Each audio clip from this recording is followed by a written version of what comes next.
Welcome to Civil Prep Hub, your ultimate destination for mastering civil services exams. नमस्ते दोस्तों, reasoning mastery में आपका स्वागत है। ये है पार्ट 25 ऑफ 200। दोस्तों, ये वीडियो आपके लिए बहुत इंपॉर्टेंट है, तो प्लीज लास्ट तक जरूर देखिए। मैंने इस वीडियो के एंड में और कमेंट सेक्शन में कुछ बहुत इंपॉर्टेंट प्रैक्टिस क्वेश्चंस शेयर किए हैं जो आपके एग्जाम में जरूर आएंगे। तो वीडियो पूरा देखिए और कमेंट सेक्शन जरूर चेक करिए। चलिए शुरू करते हैं। नमस्ते दोस्तों, आज का टॉपिक बहुत ही इंपॉर्टेंट है। आप पार्ट 25 में हैं और आज हम blood relations, family tree and advanced के बारे में डिटेल में सीखेंगे। ये topic SSC CGL, IBPS PO और यूपीएससी प्रीलिम्स में हर साल आता है। अगर आपने ये टॉपिक अच्छे से समझ लिया तो एग्जाम में 2-3 मार्क्स पक्के हैं। तो चलिए एक एक कॉन्सेप्ट को डिटेल में समझते हैं। आज हम family tree construction, multiple families और प्रैक्टिस प्रॉब्लम्स के बारे में सीखेंगे। ये टॉपिक थोड़ा ट्रिकी हो सकता है, लेकिन अगर आप ध्यान से पढ़ेंगे तो आपको ये टॉपिक बहुत ही इजी लगेगा।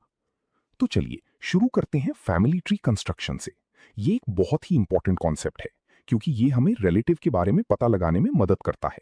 पहले हमें एक फैमिली ट्री बनानी होगी जिसमें सभी रिलेटिव्स को इंक्लूड करना होगा। अब देखिए कैसे हम फैमिली ट्री कंस्ट्रक्ट करते हैं। हम पहले हेड ऑफ द फैमिली से शुरू करते हैं, फिर उसके वाइफ, चिल्ड्रन और ग्रैंड चिल्ड्रन को ऐड करते हैं। ये थोड़ा कॉम्प्लिकेटेड हो सकता है, लेकिन अगर आप एक एक स्टेप पे ध्यान देंगे तो आपको ये इजी लगेगा। अब मल्टीपल फैमिलीज के बारे में देखते हैं। ये थोड़ा ट्रिकी हो सकता है क्योंकि हमें मल्टीपल फैमिलीज को एक साथ कंसिडर करना होगा। लेकिन अगर आप पहले एक फैमिली को कंसिडर करेंगे, फिर दूसरी फैमिली को कंसिडर करेंगे, तो आपको ये इजी लगेगा। अब प्रैक्टिस प्रॉब्लम्स के बारे में देखते हैं। ये बहुत ही इंपॉर्टेंट है क्योंकि ये हमें एग्जाम में आने वाले क्वेश्चंस के लिए प्रिपेयर करता है। अगर आप प्रैक्टिस प्रॉब्लम्स को ध्यान से पढ़ेंगे तो आपको ये टॉपिक बहुत ही इजी लगेगा। ये फॉर्मूला बहुत इंपॉर्टेंट है दोस्तों। इसमें हम पहले हेड ऑफ द फैमिली से शुरू करते हैं, फिर उसके वाइफ, चिल्ड्रन और ग्रैंड चिल्ड्रन को ऐड करते हैं। ये थोड़ा कॉम्प्लिकेटेड हो सकता है, लेकिन अगर आप एक एक स्टेप पे ध्यान देंगे तो आपको ये इजी लगेगा। एक कॉमन मिस्टेक ये होती है कि स्टूडेंट्स फैमिली ट्री को इनकम्प्लीट बनाते हैं, तो ध्यान रखिए। जैसे अगर क्वेश्चन में पूछा जाए कि किसका बेटा कौन है, तो आपको फैमिली ट्री से पता लगाना होगा। ये फॉर्मूला बहुत इंपॉर्टेंट है दोस्तों। इसमें हम रिलेटिव के बारे में पता लगाते हैं। ये थोड़ा ट्रिकी हो सकता है क्योंकि हमें मल्टीपल रिलेटिव्स को कंसिडर करना होगा। लेकिन अगर आप पहले एक रिलेटिव को कंसिडर करेंगे, फिर दूसरे रिलेटिव को कंसिडर करेंगे, तो आपको ये इजी लगेगा। एक कॉमन मिस्टेक ये होती है कि स्टूडेंट्स फैमिली ट्री को इनकम्प्लीट बनाते हैं, तो ध्यान रखिए। ये फॉर्मूला बहुत इंपॉर्टेंट है दोस्तों। इसमें हम फैमिली रिलेशनशिप्स को चार्ट में दिखाते हैं। ये थोड़ा कॉम्प्लिकेटेड हो सकता है, लेकिन अगर आप एक एक स्टेप पे ध्यान देंगे तो आपको ये इजी लगेगा। एक कॉमन मिस्टेक ये होती है कि स्टूडेंट्स फैमिली रिलेशनशिप्स को इनकरेक्टली चार्ट करते हैं, तो ध्यान रखिए। जैसे अगर क्वेश्चन में पूछा जाए कि किसका पति कौन है, तो आपको फैमिली रिलेशनशिप चार्ट से पता लगाना होगा। A person is the son of the brother of the wife of the son of the father of the person. Who is the person? Step 1. सबसे पहले क्वेश्चन को ध्यान से पढ़िए। यहां हमें पता लगाना है कि कौन है ये पर्सन। स्टेप 2. अब देखिए क्या क्या इंफॉर्मेशन दी हुई है। हमें मिला है कि ये person son of the brother of the wife of the son of the father of the person है। स्टेप 3. अब रिलेटिव आइडेंटिफिकेशन मेथड यूज करते हैं। यहां पे हम रिलेटिव के बारे में पता लगाते हैं। स्टेप 4. अब वैल्यूज पुट करते हैं फॉर्मूला में। यहां पे हम पर्सन को आइडेंटिफाई करते हैं। स्टेप 5. कैलकुलेट करते हैं। यहां पे हम पर्सन के बारे में पता लगाते हैं। स्टेप 6. फाइनल आंसर वेरीफाई करते हैं। यहां पे हम पर्सन के बारे में पता लगाते हैं कि ये सही है या नहीं। द पर्सन इज द सन। ये क्वेश्चन थोड़ा ट्रिकी हो सकता है, लेकिन अगर आप रिलेटिव आइडेंटिफिकेशन मेथड यूज करेंगे तो आपको ये इजी लगेगा। एक कॉमन मिस्टेक ये होती है कि स्टूडेंट्स रिलेटिव को इनकरेक्टली आइडेंटिफाई करते हैं, तो ध्यान रखिए। A person is the daughter of the sister of the husband of the mother of the person. Who is the person? Step 1. सबसे पहले क्वेश्चन को ध्यान से पढ़िए। यहां हमें पता लगाना है कि कौन है ये पर्सन। स्टेप 2. अब देखिए क्या क्या इंफॉर्मेशन दी हुई है। हमें मिला है कि ये person daughter of the sister of the husband of the mother of the person है। स्टेप 3. अब रिलेटिव आइडेंटिफिकेशन मेथड यूज करते हैं। यहां पे हम रिलेटिव के बारे में पता लगाते हैं। स्टेप 4. अब वैल्यूज पुट करते हैं फॉर्मूला में। यहां पे हम पर्सन को आइडेंटिफाई करते हैं। स्टेप 5. कैलकुलेट करते हैं। यहां पे हम पर्सन के बारे में पता लगाते हैं। स्टेप 6. फाइनल आंसर वेरीफाई करते हैं। यहां पे हम पर्सन के बारे में पता लगाते हैं कि ये सही है या नहीं। द पर्सन इज द नीस। ये क्वेश्चन थोड़ा ट्रिकी हो सकता है, लेकिन अगर आप रिलेटिव आइडेंटिफिकेशन मेथड यूज करेंगे तो आपको ये इजी लगेगा। एक कॉमन मिस्टेक ये होती है कि स्टूडेंट्स रिलेटिव को इनकरेक्टली आइडेंटिफाई करते हैं, तो ध्यान रखिए। A person is the son of the brother of the wife of the son of the father of the person. Who is the person? Step 1, सबसे पहले क्वेश्चन को ध्यान से पढ़िए। यहां हमें पता लगाना है कि कौन है ये पर्सन। स्टेप 2, अब देखिए क्या क्या इंफॉर्मेशन दी हुई है। हमें मिला है कि ये person son of the brother of the wife of the son of the father of the person है। स्टेप 3, अब रिलेटिव आइडेंटिफिकेशन मेथड यूज करते हैं। यहाँ पे हम रिलेटिव के बारे में पता लगाते हैं।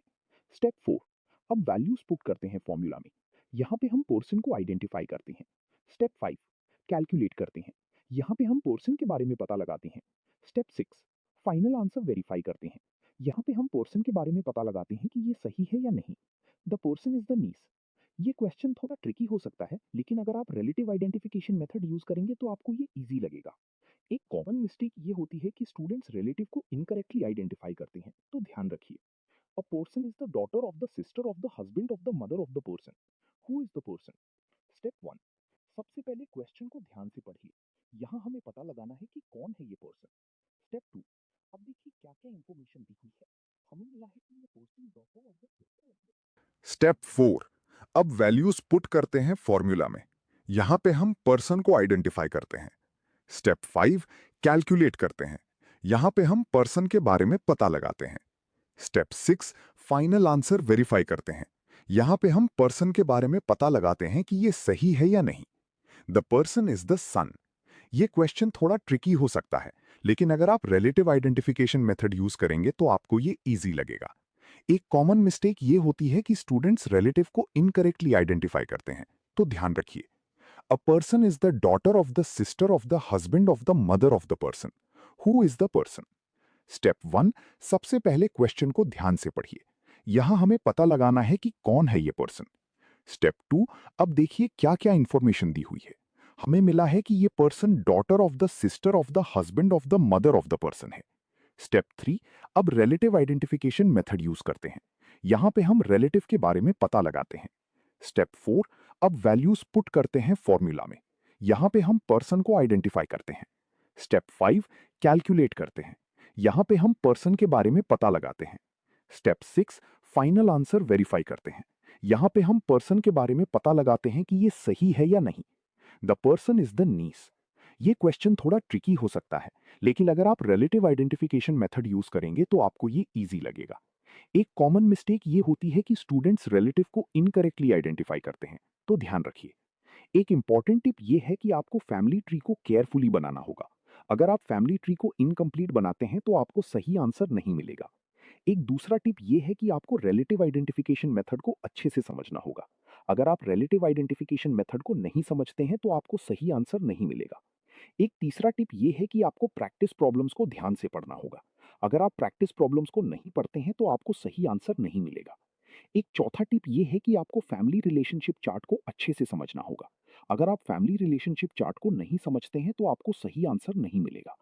एक पांचवा टिप ये है कि आपको टाइम मैनेजमेंट को अच्छे से समझना होगा। अगर आप टाइम मैनेजमेंट को नहीं समझते हैं तो आपको सही आंसर नहीं मिलेगा।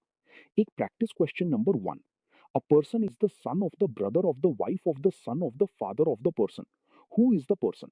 इसका आंसर पिन कमेंट में चेक करिए। एक इंपॉर्टेंट पॉइंट ये है कि आपको फैमिली ट्री को केयरफुली बनाना होगा।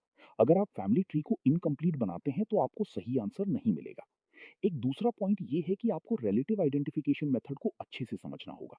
अगर आप रिलेटिव आइडेंटिफिकेशन मेथड को नहीं समझते हैं तो आपको सही आंसर नहीं मिलेगा। एक तीसरा पॉइंट ये है कि आपको प्रैक्टिस प्रॉब्लम्स को ध्यान से पढ़ना होगा। अगर आप प्रैक्टिस प्रॉब्लम्स को नहीं पढ़ते हैं तो आपको सही आंसर नहीं मिलेगा। एक पांचवा टिप ये है कि आपको फैमिली रिलेशनशिप चार्ट को अच्छे से समझना होगा। अगर आप फैमिली रिलेशनशिप चार्ट को नहीं समझते हैं तो आपको सही आंसर नहीं मिलेगा।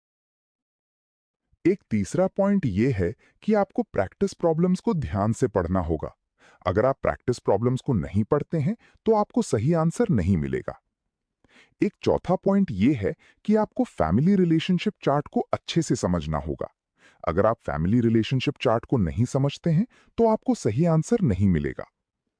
एक पांचवा पॉइंट ये है कि आपको टाइम मैनेजमेंट को अच्छे से समझना होगा। अगर आप टाइम मैनेजमेंट को नहीं समझते हैं तो आपको सही आंसर नहीं मिलेगा। एक छठा पॉइंट ये है कि आपको ये टॉपिक को रेगुलरली प्रैक्टिस करना होगा। अगर आप ये टॉपिक को रेगुलरली प्रैक्टिस नहीं करते हैं तो आपको सही आंसर नहीं मिलेगा। तो दोस्तों, आज का टॉपिक यहाँ पे कंप्लीट होता है। उम्मीद करता हूं आपको ये वीडियो हेल्पफुल लगी होगी। दोस्तों, मैंने कमेंट सेक्शन में कुछ बहुत इंपॉर्टेंट प्रैक्टिस क्वेश्चंस शेयर किए हैं जो प्रीवियस ईयर एग्जाम्स में बार बार पूछे गए हैं। प्लीज इन क्वेश्चंस को जरूर सॉल्व करिए और अपना आंसर कमेंट में लिखिए। मैं आपको रिप्लाई करूंगा कि सही है या गलत। अगर ये वीडियो आपको अच्छी लगी तो प्लीज लाइक बटन दबाइए। इससे मुझे मोटिवेशन मिलता है और आपके लिए और अच्छे वीडियोस बनाने में मदद होती है। और अगर आपने अभी तक चैनल सब्सक्राइब नहीं किया है तो अभी करिए और बेल आइकन जरूर दबाइए ताकि हर नई वीडियो की नोटिफिकेशन आपको मिल सके। ये 200 पार्ट्स की कंप्लीट सीरीज है। एक भी वीडियो मत मिस करिए। अगर आपने पूरी सीरीज कंप्लीट कर ली तो एग्जाम में रीजनिंग सेक्शन में फुल मार्क्स पक्के हैं। अपने दोस्तों को भी शेयर करिए जिनको इससे फायदा हो सकता है। मिलते हैं नेक्स्ट वीडियो में पार्ट 26 के साथ। तब तक प्रैक्टिस करते रहिए। जय हिंद।